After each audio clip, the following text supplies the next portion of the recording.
मैं तुझे स्वर्ग के राज्य की कुंजियां दूंगा, और जो कुछ तू पृथ्वी पर बांधेगा वह स्वर्ग में बंधेगा, और जो कुछ तू पृथ्वी पर खोलेगा वह स्वर्ग में खुलेगा। Welcome to my channel Albina FSM way to truth. प्रभु यीशु कहते हैं, मार्ग, सत्य और जीवन मैं हूँ। I am the way, truth and life. जब मैं सुबह जल्दी उठ गई तो मैंने प्रार्थना की, फिर बाइबल में मत्ती खोला जहाँ प्रभु यीशु पतरस से कहते हैं, मैं तुझे स्वर्ग के राज्य की कुंजियां दूंगा, और जो कुछ तू पृथ्वी पर बांधेगा वह स्वर्ग में बंधेगा, और जो कुछ तू पृथ्वी पर खोलेगा वह स्वर्ग में खुलेगा। बाइबल के इस अवतरण को पढ़कर मैं ये सोचते हुए उलझन में पड़ गई।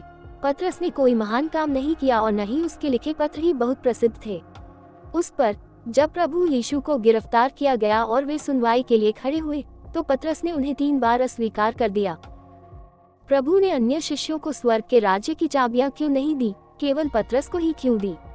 मैंने धर्मशास्त्रों में बहुत खोजा, लेकिन कुछ भी मेरे भ्रम को दूर नहीं। दोपहर में भोजन के वक्त के दौरान मैं अभी भी सुबह के अपने प्रश्न पर विचार कर रही थी। परमेश्वर धर्मी है और निश्चित रूप से कोई भी कार्य गलती से नहीं करेंगे, परंतु प्रभु यीशु ने स्वर्ग के राज्य की चाबियां पतरस को क्यों दी? किस तरह का रहस्य इसके भीतर है?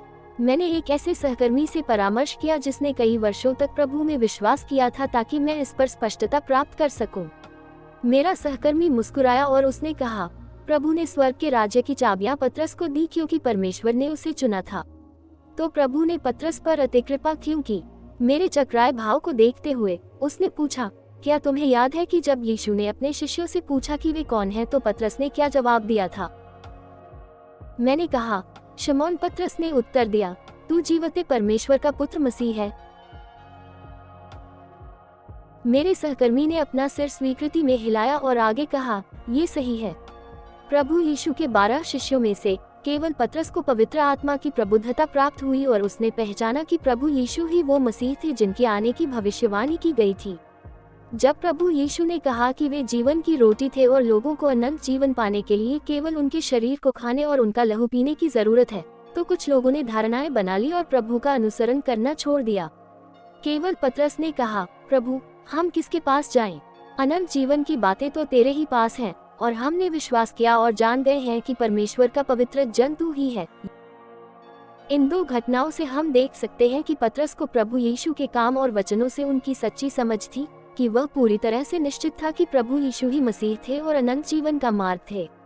इससे कोई फर्क नहीं पड़ता कि फरीसियों ने कैसे प्रभु यीशु की आलोचना की, निंदा की और हमला किया, वह कभी भ्रमित नहीं हुआ, और दूसरों ने प्रभु यीशु को त्यागा या नहीं, वह कभी भी इससे बाध्य नहीं हुआ और अंत तक परमेश्वर का अनुसरण करते हुए अपनी भक्ति बनाए रखी। और प्रभु के पुनरुत्थान और स्वर्ग में आरोहित होने के बाद पतरस ने प्रभु के आदेशानुसार कलीसियाओं को चरवाही की। उसने प्रभु के सुसमाचार को फैलाया और अंततः एक शानदार, सुंदर गवाही देते हुए उनके लिए क्रूस पर उल्टा लटकाया गया। हम इन सब से देख सकते हैं कि पतरस के पास प्रभु की सच्ची समझ थी और उसके पास उनके लिए प्यार भरा सच्चा दिल था। अन्यथा वह अपने पूरे जीवन को परमेश्वर का अनुसरण करने और उनके सुसमाचार को फैलाने के लिए समर्पित करने में सक्षम नहीं होता, और वह विशेष रूप से मृत्यु की हद तक प्रभु के लिए चरम प्यार और आज्ञाकारिता की गवाही न दे पाता। मैंने स्वीकृति में सर हिलाया और कहा, तुम सही हो।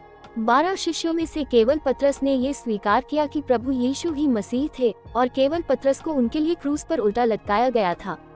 मैं इन चीजों से देख सकती हूँ कि पतरस के पास ऐसे पहलू थे जो प्रभु की स्वीकृति और अनुमोदन को महत्व देते थे। मेरे सहकर्मी ने आगे कहा, प्रभु यीशु ने हमें बताया, तू परमेश्वर अपने प्रभु से अपने सारे मन और अपने सारे प्राण और अपनी सारी बुद्धि के साथ प्रेम रख। बड़ी और मुख्य आज्ञा तो यही है। यदि कोई मुझसे प्रेम रखेगा तो वह मेरे वचन को मानेगा, और मेरा पिता उससे प्रेम रखेगा, और हम उसके पास आएंगे और उसके साथ वास करेंगे। जो मुझसे प्रेम नहीं रखता वह मेरे वचन नहीं मानता।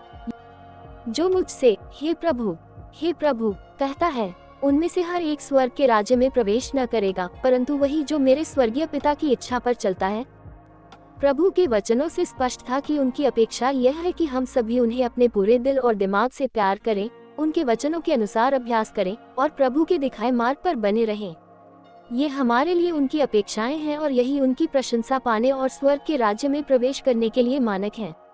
पतरस का अनुसरण प्रभु के इन वचनों पर आधारित था। उसने परमेश्वर से प्यार करने का लक्ष्य निर्धारित किया और ऐसा व्यक्ति बनने की कोशिश की जो परमेश्वर को चाहता है।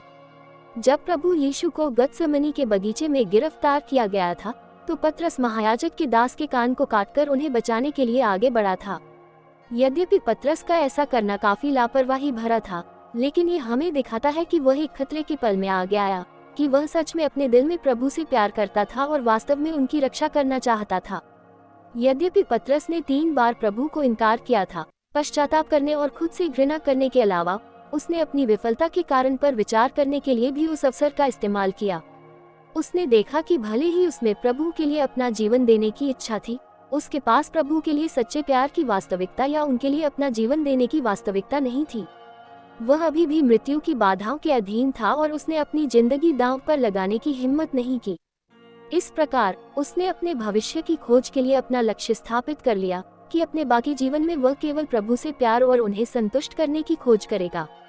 पतरस प्रभु यीशु के आदेश के प्रति पूरे जीवन वफादार बना रहा। प्रभु यीशु के पुनरुत्थान और स्वर्ग लौटने के बाद पतरस हर जगह जाकर सुसमाचार फैलाने और भीड़ों की चरवाही करने लगा। उसने प्रभु के वचनों और उनकी इच्छा के प्रति गवाही दी और लोगों को सिखाया कि कैसे प्रभु के वचनों को अभ्यास में लाया जाए। अपने काम में पतरस ने भाइयों और बहनों को उस सत्य के साथ सहयोग किया जिसे वह समझता था और परमेश्वर की अपनी वास्तविक समझ के साथ सहारा दिया। उसने हर जगह परमेश्वर की गवाही देते और उनका उत्कर्ष करते हुए भाइयों और बहनों को प्रभु के सामने लाया। और इससे कोई फर्क नहीं पड़ता कि यहूदी धर्म के अगुवा कैसे उसका पीछा करते थे या रोमन सरकार उसे कैसे सताती थी। सभी पीड़ाओं और कठिनाइयों से गुजरते हुए पतरस परमेश्वर के आदेश के प्रति दृढ़तापूर्वक वफादार था और कभी भी उनका निर्देश नहीं भूला था। जब रोमन तानाशाह नीरो ईसाइयों की हत्या करना चाहता था, तो पतरस दूसरों की मदद से रोम शहर से बच निकला। प्रभु यीशु ने पतरस को दर्शन दिया और कहा कि उसे उनके लिए फिर से क्रूस पर चढ़ाया जाएगा। एक बार जब पतरस ने प्रभु की इच्छा को समझ लिया, तो उसने वापस लौटने में संकोच नहीं किया, अपने जीवन को क्रूस पर उल्टा लटकाए जाने के लिए दे दिया और मृत्यु की हद तक आज्ञाकारिता की गवाही और परमेश्वर के चरम प्यार को हासिल किया।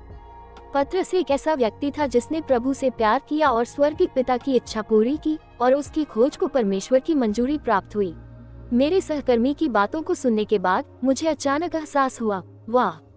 तो पतरस वास्तव में वह व्यक्ति था जो परमेश्वर से प्यार करता था और उसका पालन करता था। कोई आश्चर्य नहीं कि प्रभु यीशु ने उसे स्वर्ग के राज्य की चाबियां दी। मेरे विश्वास में और मैंने प्रभु के लिए जो व्यय किया है उसमें स्वयं की पतरस के अनुभवों से तुलना करते हुए मैंने बस यही सोचा कि मैं स्वर्ग के राज्य में कैसे प्रवेश पा सकती हूँ और पुरस्कृत की जा सकती हूँ। मैंने यह नहीं सोचा कि प्रभु के वचनों को अभ्यास में कैसे लाया जाए या उसकी अपेक्षाओं को कैसे पूरा किया जाए।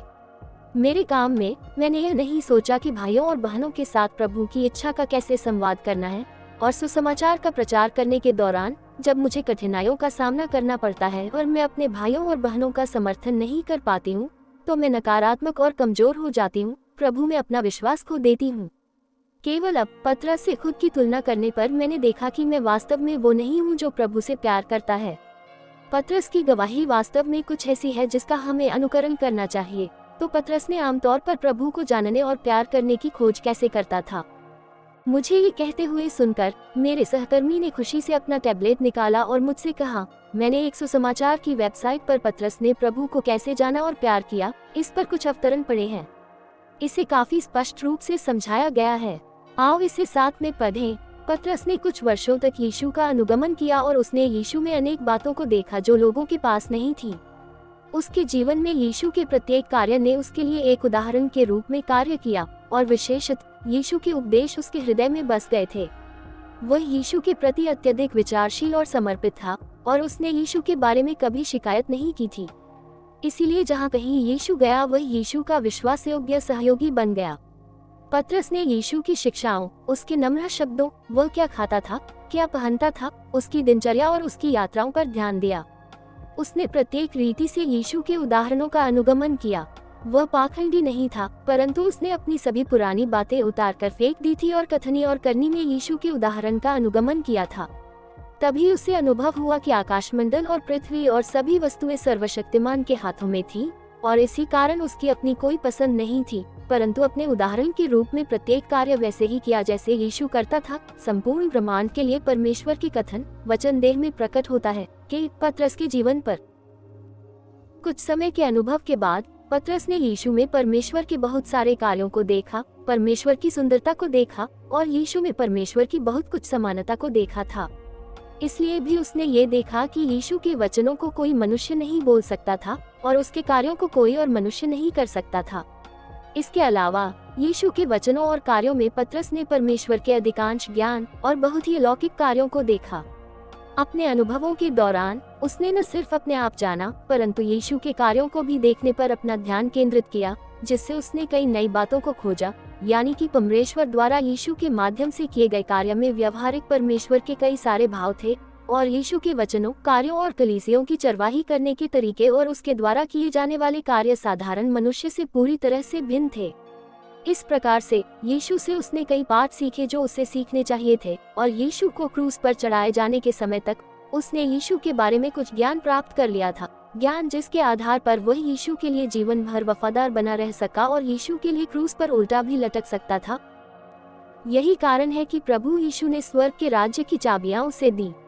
अगर हम स्वर्ग के राज्य में प्रवेश करना चाहते हैं तो हमें पतरस के उदाहरण से सीखना चाहिए और वैसा इंसान बनना चाहिए जो प्रभु को जानता है और प्यार करता है, जो स्वर्गिक पिता की इच्छा पूरी करता है। प्रभु ने जो वादा किया है उसे हासिल करने का यही एकमात्र तरीका है।